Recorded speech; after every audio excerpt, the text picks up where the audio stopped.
First breaking చూద్దాం. Vijayawada collectorate లోనే AP CM Chandrababu continue అవుతున్నారు. వరదలపై 10వ రోజు కూడా ఆయన స్వయంగా సమీక్ష చేస్తున్నారు. విజయవాడ ముంపు ప్రాంతాల్లో వరద నీరు తగ్గుతున్న నేపథ్యంలో క్లీనింగ్ ప్రక్రియకు సంబంధించి ఎప్పటికీ అధికారులకు దిశానిర్దేశం చేస్తున్నారు.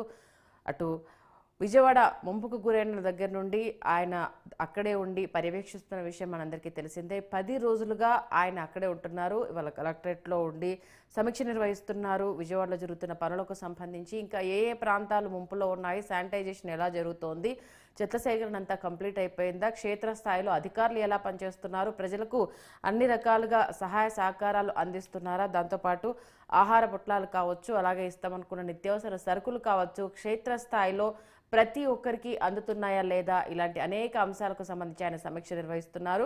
దీంతో పాటు నష్టపోయిన వారిని ఎలా ఆదుకోవాలన్న అంశానికి సంబంధించి కూడా సుదీర్ఘ కసరత్తు చేస్తున్నామనేసి అని చెప్పారు.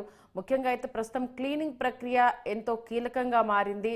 శానిటైజేషన్కు సంబంధించి మంత్రులు కూడా అదే రీతిన నిత్యం ప్రజల్లో ఉంటూ శానిటేషన్ ప్రక్రియ కావచ్చు, ప్రజలకు కలుగుతున్న ఇబ్బందులు కావచ్చు, ఇంకా ఏ అంశాలకు అక్కడికి సంబంధించి ముందుకెళ్లాలన్న విషయాలకు సంబంధించి కావచ్చు ఎప్పటికప్పుడు పర్యవేక్షిస్తున్నారు. దానికి తగిన చర్యలు తీసుకుంటున్నారు. ఎక్కడ ఎలాంటి ఇబ్బందులు కలగకుండా, అసలే ముంపుతో ప్రజలు అయోమయంలో ఉన్నారు కాబట్టి వారికి మేమున్నామనే భరోసా కల్పిస్తూ ప్రతి ఒక్కరూ క్షేత్రస్థాయిలో ఉండాలి, ప్రజలకు అందుబాటులో ఉండాలి, మేమున్నామన్న భరోసా వారికి కల్పించాలి అంటూ కూడా సీఎం చంద్రబాబు చెప్పడం జరిగింది. ఆయన కూడా అదే రీతిలో 10 రోజులుగా ప్రతి కాలనీ తిరుగుతున్నారు. ఎక్కడ నీరుందో, ఎందుకు ఆ నీరు అక్కడ ఆగిపోయింది, ఇక్కడ ఎందుకు పనులు జరగలేదు అంటూ కూడా ఆయనే వెళ్ళి స్వయంగా పర్యవేక్షిస్తున్నారు. దానికి సంబంధించి ఎందుకు ఈ సమస్య ఇంకా క్లియర్ కాలేదు, కారణం ఏంటి అని వివరాలు తెలుసుకొని మరి ఎలా ఇది క్లియర్ చేయాలంటూ కూడా అక్కడిక్కడే ప్లానింగ్ చేస్తూ ఆ అంశాన్ని క్లియర్ చేస్తున్నారు. మొత్తానికి కొంత విజయవాడ ముంపు నుంచి వెళ్ళి తేరుకున్న మరికొన్ని చోట్ల ఇంకా నీరు అలాగే నిల్వ ఉండడం, శానిటేషన్ పనులు ముందుకెళ్ళకపోవడంతో ఆయనే దగ్గరుండి పర్యవేక్షిస్తున్నారు. కలెక్టరేట్లోనే ఆయన నివాసం ఉంటున్నారు. ఇప్పటికీ కూడా ఉదయం నుంచి కూడా ఆయన సమీక్ష కూడా ప్రారంభమైపోయింది. క్షేత్రస్థాయిలో మంత్రి నారాయణ, నిమ్మల రామానాయుడు, లోకేష్, హోమ్ మినిస్టర్ అనిత ప్రతి ఒక్కరూ ప్రజలకు భరోసా కల్పిస్తూ జరుగుతున్న పనులకు సంబంధించి వాడవాడ తిరుగుతూ మీతో పాటు మేము కూడా క్షేత్రస్థాయిలోనే పనిచేస్తున్నాము, మీకు కలిగిన ఇబ్బందిని తొలగించేందుకు శత విధాలుగా ప్రయత్నం చేస్తున్నాము అంటూ వారికి భరోసా కల్పించే ప్రయత్నం చేస్తున్నారు. టోటల్ ఏపీ క్యాబినెట్ అంతా కూడా నిజంగా విజయవాడలోనే ఉంది అని చెప్పాలి. ప్రతి ఒక్కరూ దీంతో పాటు శానిటేషన్కి సంబంధించి కేవలం విజయవాడ నుంచే కాకుండా మిగతా జిల్లాల నుంచి కూడా చాలామంది కార్మికులను తీసుకురావడం జరిగింది. అలాగే బురదకు సంబంధించి కూడా మేమే స్వయంగా క్లీన్ చేసిస్తాము, మీరు ఎలాంటి ఆందోళన చెందాల్సిన అవసరం లేదు అంటూ కూడా భరోసా ఇవ్వడం జరిగింది. దీంతోపాటు కొన్ని యాప్స్తో వాళ్ళు టైఅప్ అయ్యి క్లీనింగ్కి సంబంధించి కూడా ఇప్పటికే దానికి సంబంధించి ఎలా ముందుకెళ్తే త్వరితగతిన ఈ క్లీనింగ్ అనేది పూర్తవుతుంది, ప్రజలకు అసౌకర్యం లేకుండా ఉంటుంది అన్న అంశానికి సంబంధించి ఏ క్లీనింగ్ యాప్స్ ఉన్నాయి, దాంట్లో అమౌంట్కి సంబంధించి ఎంతవరకు ఏ అంశాలను వాళ్ళు దాంట్లో పొందుపరిచారు, దాంట్లో ఎంత తక్కువగా ఉంది, ఒకవేళ వాళ్ళకి కాంట్రాక్ట్ ఇస్తే వాళ్ళు ఏ మేర దీన్ని క్లీన్ చేయగలుగుతారు, ఇలాంటి అంశాలను కూడా ఆయన పర్యవేక్షిస్తున్నారు. దీంతోపాటు కూలీనాలి చేసుకునే వాళ్ళు అంటే బైకుల మీద, కార్ల మీద వాళ్ళ జీవన ప్రాణాన్ని కొనసాగించే వాళ్ళకు కూడా ఇన్సూరెన్స్ ఉంటే ఇన్సూరెన్స్ కంపెనీల నుంచి పూర్తిగా భరోసా కల్పించడం, లేకపోతే ప్రభుత్వం నుంచి వారికి ఎలాంటి సాయాన్ని అందించాలనే అంశానికి సంబంధించి కూడా కసరత్తు చేస్తున్నాము అనేసి చెప్పడం జరుగుతుంది. ఎందుకంటే ఇది అనుకోని ముప్పు, దీనివల్ల నష్టపోయిన ప్రతి ఒక్కరికి ప్రభుత్వం తరపున ఎలాంటి సాయం అందించగలమో అన్ని విధాలుగా దానికి సంబంధించి ముందుకెళ్తాము అంటూ కూడా ఏపీ సీఎం చంద్రబాబు చెప్తున్నారు. ఇక ఇదే అంశానికి సంబంధించి ప్రజెంట్ లేటెస్ట్ అప్డేట్ అందించడానికి మా విజయవాడ కరెస్పాండెంట్ ప్రసన్న ఫోన్ లైన్లో అందుబాటులో ఉన్నారు. ప్రసన్న, 10వ రోజు కొనసాగుతుంది, ఇంకా కూడా ఏపీ సీఎం చంద్రబాబు కలెక్టరేట్లోనే ఉన్నారు. అక్కడుండి ఆయన ఇంకా స్వయంగా సమీక్ష చేస్తున్నారు.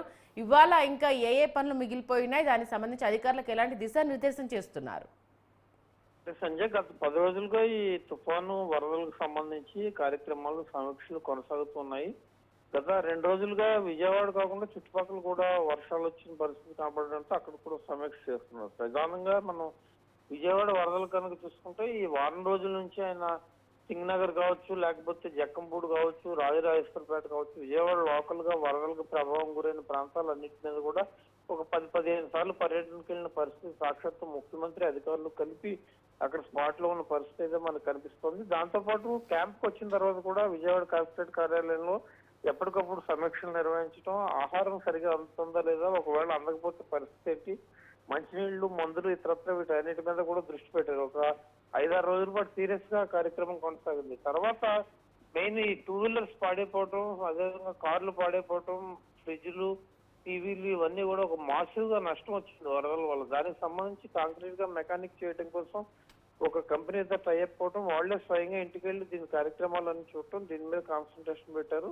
పాడైపోయినా ఇంకా పనికిరాని వెహికల్స్ కి ఇన్సూరెన్స్ కంపెనీలతో కూడా సమావేశాలు జరుపుతున్నారు. వాళ్ళకి ఇన్సూరెన్స్ ఆల్రెడీ ఉన్న వాటికైతే ఇన్సూరెన్స్ వస్తుంది, లేని వాటికి సంబంధించి ఏం చేయాలి, ఏదైనా తక్కువ ప్రీమియం కడితే వాళ్ళకి ఇన్సూరెన్స్ వచ్చే మార్గాలు ఏమైనా ఉన్నాయా, ఇవన్నీ కూడా ఆలోచన చేయడం జరుగుతుంది. మరోవైపు శానిటేషన్, మెడికల్ క్యాంప్స్ ఇవి ప్రధాన సమస్యగా ఉంది. ఎందుకంటే అంటువ్యాధులు, సీజనల్ వ్యాధులు చాలా ఎక్కువగా వచ్చే అవకాశం ఉంది.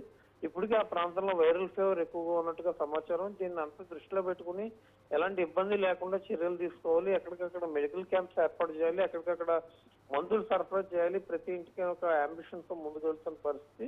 దానికి సంబంధించి కూడా ఆరోగ్య శాఖ 3-4 రోజుల పాటు ఆరోగ్య సర్వే నిర్వహిస్తుంది. ఫీవర్స్ కానీ ఈ దోమలు ఎక్కువగా ఉండటం వల్ల లార్వా ఫామ్ అయి ఉండటం, వీటన్నిటి మీద ఏ రకంగా చర్యలు తీసుకోవాలనే దాని మీద కూడా దృష్టి పెట్టింది. మొత్తానికి ఇవాళ డీటెయిల్డ్ గా అన్ని డిపార్ట్మెంట్ల మీద రివ్యూ చేస్తారు. వరదల పరిస్థితి ఏంటి, అలాగే ప్రస్తుతం అంటే నిన్న మీరు మంత్రి నారాయణతో ఫేస్ టు ఫేస్ చేసినప్పుడు కూడా ఆ ప్లేస్ లో ఇంకా మురుగునీరు అక్కడే ఉండడము, దానికి సంబంధించి ఇంకా పనులు నడుస్తూ ఉండడము, దానికి సంబంధించి మీరు మంత్రి నారాయణను కూడా అడగడం జరిగింది. ఇంకా కూడా అలాంటి పరిస్థితి కొనసాగుతుందా, లేకపోతే మురుగునీరు అంతా క్లియర్ అయిపోయిందా, ఇంకా కొన్ని కాలనీలలో వాటర్ అలాగే ఉంది అంటూ కూడా కొన్ని చోట్ల కంప్లైంట్స్ వినిపిస్తున్నాయి. మరి దీన్ని వాళ్ళ దృష్టికి తీసుకెళ్లారా, అక్కడ నుంచి ఎలాంటి చర్యలు కొనసాగుతున్నాయి?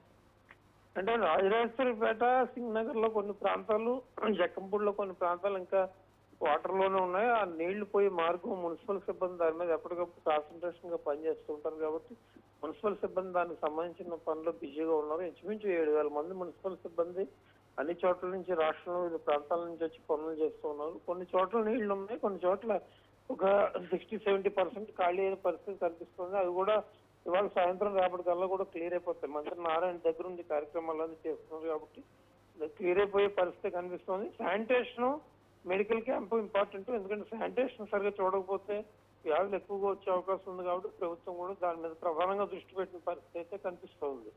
సంజయ్, అలాగే క్లీనింగ్ కి సంబంధించి అర్బన్ క్లాబ్ తో మాట్లాడేందుకు ఒక అంటే కాంట్రాక్ట్ తీసుకుందాము అన్న ఒక ఆలోచన కూడా చేసినట్టుగా తెలుస్తుంది. ఎందుకంటే ఇప్పటికే ఫైర్ ఇంజన్లతో వాటర్తో ఉన్న బురదనంతా ఇళ్లలోకి వెళ్ళి క్లీన్ చేస్తున్న సందర్భాలు మనం చూస్తున్నాము.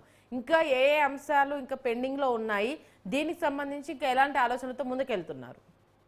అంటే క్లీనింగ్ కి సంబంధించి టైఅప్ అయ్యారు. దాంతో పాటు ఈ ఫైర్ ఇంజిన్స్ అన్ని వచ్చి వాటర్ ఫ్లో చాలా ఎక్కువగా ప్రతి ఇంట్లో చేయటం వల్ల ఫైర్ జరిగినప్పుడు ఏ రకంగా చేస్తారు, ఇప్పుడు ఎక్కువగా క్లీన్ అయిపోతున్న పరిస్థితి. దాదాపు చాలా ఇళ్ళు ఇప్పటికే ఆ రకంగా క్లీన్ అయ్యాయి. మొన్న 4-5 రోజుల క్రితమే ఓ 2-3 గంటల్లోనే ఒక 5,000 ఇళ్ళు క్లీన్ చేసామని చెప్పారు వాళ్ళు. కాబట్టి ఫైర్ ఇంజిన్లు ఎక్కువగా సరఫరా కూడా జరుగుతుంది, ఎటువంటి ఇబ్బంది లేకుండా క్లీనింగ్ జరుగుతుంది. అయితే వరద నీరు బయట ఉన్నప్పుడు కొన్ని క్లీన్ చేయడానికి ఇబ్బందికర వాతావరణం ఉంది. ఫస్ట్ ఫ్లోర్ లో కొన్ని క్లీనింగ్ జరిగినా కింద వాటర్ ఉండిపోవడం వల్ల ఇబ్బందులు వస్తున్నాయి కాబట్టి దాని మీద ప్రభుత్వం ప్రత్యేకంగా దృష్టి పెట్టింది.